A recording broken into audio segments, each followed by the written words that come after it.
Can he get to that?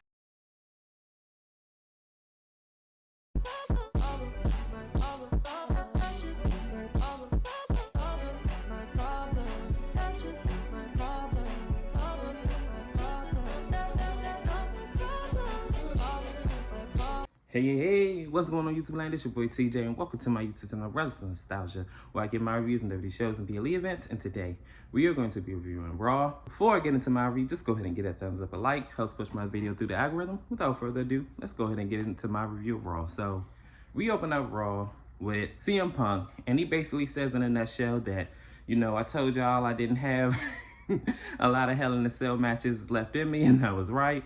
I feel like crap even though I won.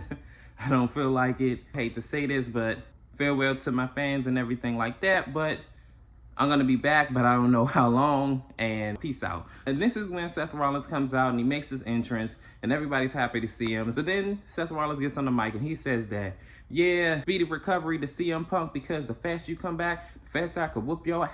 And we can just go ahead and get it over with. Ha ha ha ha. I'm all like, please shut up with that damn laugh. I hate that laugh. So he basically says in a nutshell that welcome to Monday Night Rollins. He's putting Raw on notice and that he's going to go and get his revenge on Bronson Reed. You name the time and the place. So we're going to see what's going to happen in the upcoming weeks of Raw. We're going to see if it's going to be on Raw or the upcoming pay-per-view event, Crown Jewel. So I guess we're going to stay tuned to see when exactly that match is going to happen. And then also Jey Uso comes out right after Seth Rollins, so I guess we're gonna do an Intercontinental Championship match next. Up next, we have an Intercontinental Championship match. Jey Uso putting up his Intercontinental Championship against Xavier Woods. So this match starts off with them like brawling it out and everything like that. Then they wind up like at ringside on the apron, and then after that, somehow, some way, Xavier Woods winds up getting him off of the apron, and then he winds up saying, oh yeah, this your boy, this your boy. So he put him on his shoulders and did like a FU. Then we go into commercial break. After commercial break, they are like still going back and forth, or should I say, Xavier Woods has Jey Uso in control. He's, you know, dominating him and everything like that. But then after a while, the ties kind of switch. And then Jey Uso winds up doing a super kick while Xavier Woods was coming from the top rope, and he caught him, and then he hits the big splash, and then 1, 2, 3, Jey Uso retains his Intercontinental Championship belt. But after the match, he wanted to handshake the New Day. Kofi Kingston gave him a handshake, but Xavier Woods walks off. This is when Jey Uso continues to celebrate. He gets speared by Braun Breaker, and so does Kofi Kingston for his trouble trying to help him. But Xavier was like, look, yeah, you got it, bro. But he wound up getting speared while he was trying to help Kofi Kingston up and was trying to get up out of there. But he like, nah, you won't get it too, homie. And then he wound up spearing Jey Uso again. I don't know what happened because last week I'm thinking they did a face turn, and I guess not. So I guess we got to wait and see what his explanation for this was.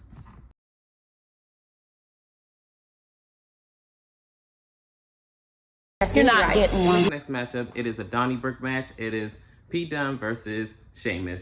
So in this particular matchup, they just brawled, fighting it out and just like brawling it out, just beating each other. But Sheamus is getting the best of Pete Dunne, and then up until they wind up going ringside, and then Pete Dunne wound up hitting him with a tornado DDT. They still kind of brawled. Then after the commercial break, they wound up still fighting.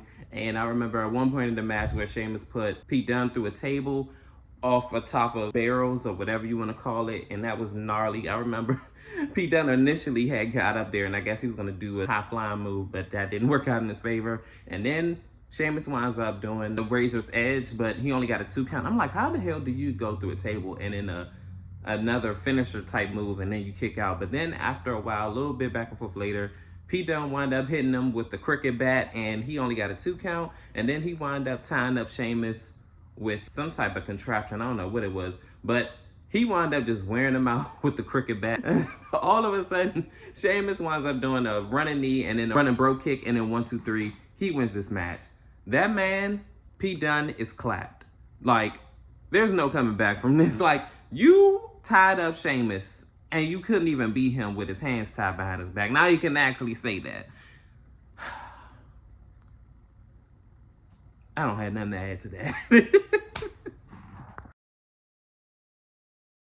No way, boy. Boy, ain't no way, boy. Boy, ain't no way, boy.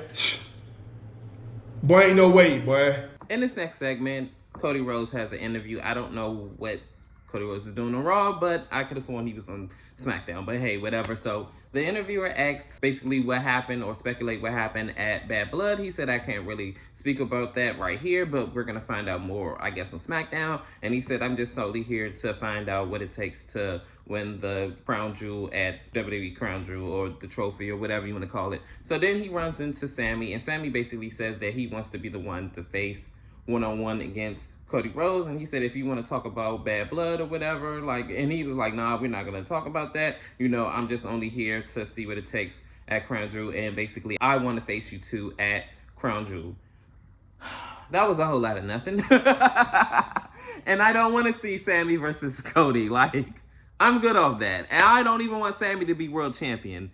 It's a no for me. Until he can actually dress like a decent human being, not a bum or a pedestrian, and more like a WWE superstar, then I'll take him seriously. But other than that, I'm good off Sammy. I'm good, love.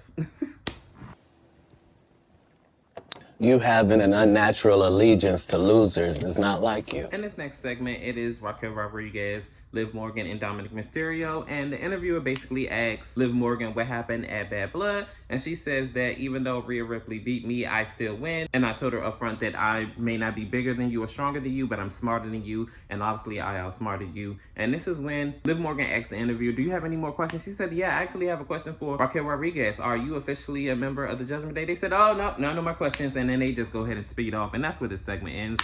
I don't know if she's with the Judgment Day or not, or more so just with Liv right now, because it seems like right now Liv, Dom, and Raquel Rodriguez is more of a thing, and I don't have anything else to add to that. We're just gonna have to see what the explanation is, because I thought they were gonna have a segment and go out there and actually explain it, but I guess not. Next question, Tamika.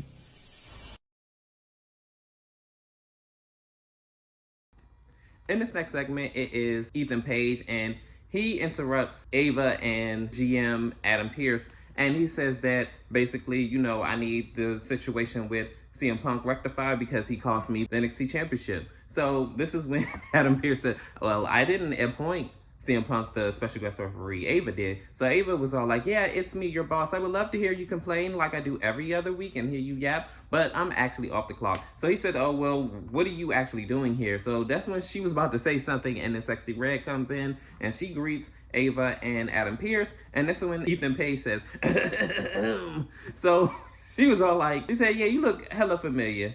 So she said, you the one that got your ass whooped by Trick Williams. She said, hey, what's going on? How you doing? He said, yeah, I did better. And I was like, ooh. She said, oh, you ain't got to be rude. You got an attitude. I was like, yo. And that's where this segment ends. I guess Ethan Page is just going to have to live life being championship-less. In our next matchup, it is a 10-woman tag. I'm not going to get into all the participants in this match because it was too many people. I'm not even going to talk about this match for that long. So basically, it started off with Zoe Stark and Zelina Vega. They wound up fighting it out, and Zoe Stark wound up getting the best of Zelina Vega. And then she just did like, who am I? Who am I? And I'm like, what? So she was actually imitating Katana Chance.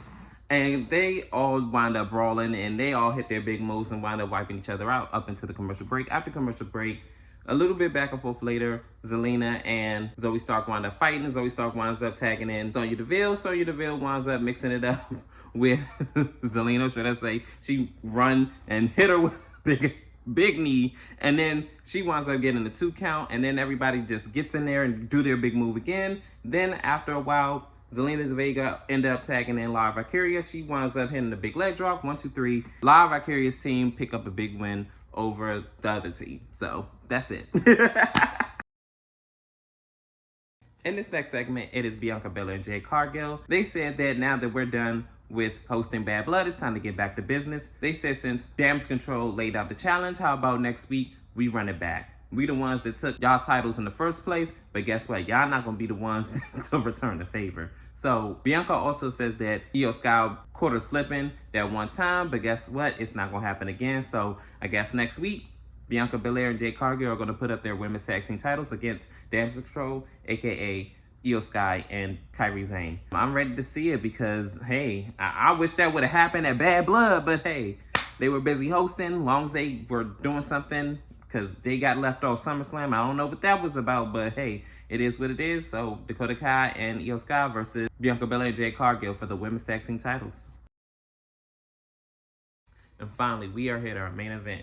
It is Gunther putting up his world championship against Sami Zayn. So this match starts off with a collar nibble tie-up, and then Sami winds up getting put into a headlock by Gunther, and then Gunther is like taking control of the match, and then the two have a little bit back and forth, and then Sami winds up getting Gunther put over the ropes, and then it looks like he was about to dab out on him, but then he had faked him out and then bounced off the rope and did the backflip, and then we go to commercial break. After commercial break, this is when Gunther took control of the match, and he's beating him down and just with brute force and just chopping him down. Like, he's so famous for those chops. And then they wind up at ringside, and then after they were at ringside, Gunther winds up like trying to powerbomb Sami on the floor, but Sami winds up reversing it, and then he does a haluva kick. He almost gets counted out, but then he rolls in the ring and rolls back out to break the count.